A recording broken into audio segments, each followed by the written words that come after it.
जिस समय हमारे प्रधानमंत्री मोदी श्रीलंका की आर्थिक स्थिति पर अपने वरिष्ठ अधिकारियों के साथ मंथन कर रहे थे, ठीक उसी दौरान ओजांग IAS एकेडमी में यूपीएससी मेंस क्लियर करने वाले छात्रों का मॉक इंटरव्यू चल रहा था और उस समय मॉक इंटरव्यू के पैनल में छात्रों से ये सवाल पूछा गया। श्रीलंका में भी चल रहा है, लोग कहते हैं श्रीलंका क्राइसिस के पीछे चाइना का बहुत बड़ा हाथ है, डेब्ट trap.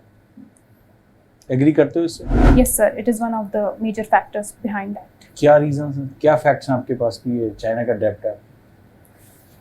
So, there is about $5 billion debt that Sri Lanka owes to China. And when Sri Lanka, reeling under the pressure of domestic economic crisis, inflation, and depleting foreign exchange reserves, it demanded a restructuring of the loan conditions. But China disagreed with the same, and that became a contributory factor to the serious conditions in Sri Lanka. ये जो आपने money बताया है, Yes, sir. वो श्रीलंका के total डेब्ट का कितना परसेंट है? I'm sorry, sir. I'm not aware about it's that. Only 10%। Okay.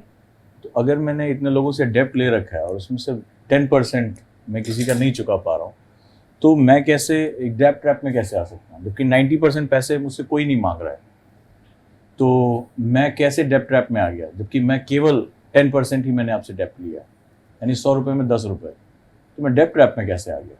बात तो तब होती है कि 90% मेरा पैसा आपके पास है। Sir, even the 10% I think is a very big amount, and apart from that, I had mentioned that it is one of the contributory factors. Apart from that, there were various domestic policy decisions as well as IMF's conditionalities that culminated into the present crisis in Sri Lanka. Sri Lankan crisis पे आप गए हो, तो आपने जो points बताए वो बहुत पॉजिटिव और नेगेटिव शो कर रहे हैं। एक्चुअली में जब आप थोड़ा स्टडी करोगे तो आप पता चलेगा कि वहाँ की जो गवर्नमेंट है उसने बहुत ज़्यादा फ्रीबीज बांटे थे कोविड के टाइम पे। जब गवर्नमेंट के रेवेन्यू ऑलरेडी, उसके पास सबसे बड़ा रेवेन्यू आ रहा था उसके टूरिज्म से, वो खत्म हो गया, तो उसने फ्रीबीज बांटे just because of to win the election and to अपने लोगों को अपने फेवर में करने के लिए। इंडिया में हर स्टेट में ये बहुत ज़्यादा होता है।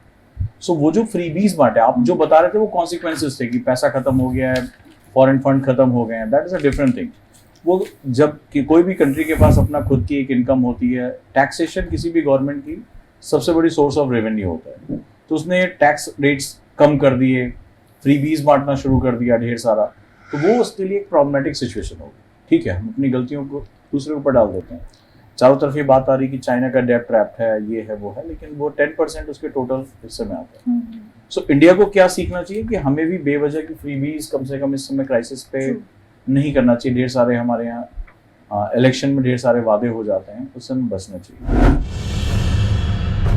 ठीक उसके दूसरे दिन सोमवार को एक अखबार की सुर्खियों में प्रधानमंत्री नरेंद्र मोदी के वरिष्ठ नौकरशाहों के साथ बैठक में कुछ अधिकारियों ने कई राज्यों द्वारा घोषित लोक लुभावन योजनाओं पर चिंता जताई और दावा किया कि वे आर्थिक रूप से व्यवहारिक नहीं हैं और वे उन्हें श्रीलंका के रास्ते पर ले जा सकते हैं। एक बार फिर साबित हो गया कि ओजांग एकेडमी में ओजांग सर पढ़ाते पहले हैं, सुर्खियां बाद में बनती हैं। हालांकि ओजांग IAS एकेडमी के मॉक इंटरव्यू में श्रीलंका की आर्थिक स्थिति पर प्रश्न किए गए, उसके साथ ही विभिन्न आर्थिक, सामाजिक और राजनीतिक स्तर पर भी अभ्यर्थियों को भी टटोला गया। IAS में मेरा सिलेक्शन होगा कि नहीं? क्या आपको भी है वही डर? मन में है घबराहट? भविष्य की चिंता से हैं परेशान? तो we are inviting you for mock interview program. Send your DAF और बनिए मॉक इंटरव्यू परिवार का हिस्सा। तो देर किस बात की? मॉक इंटरव्यूज के लिए जल्दी ही संपर्क करें। इस तरह के मोटिवेशनल और इंटरेस्टिंग वीडियोस देखने के लिए आप हमें व्हाट्सएप कर सकते हैं। Don't forget to like, subscribe and share to.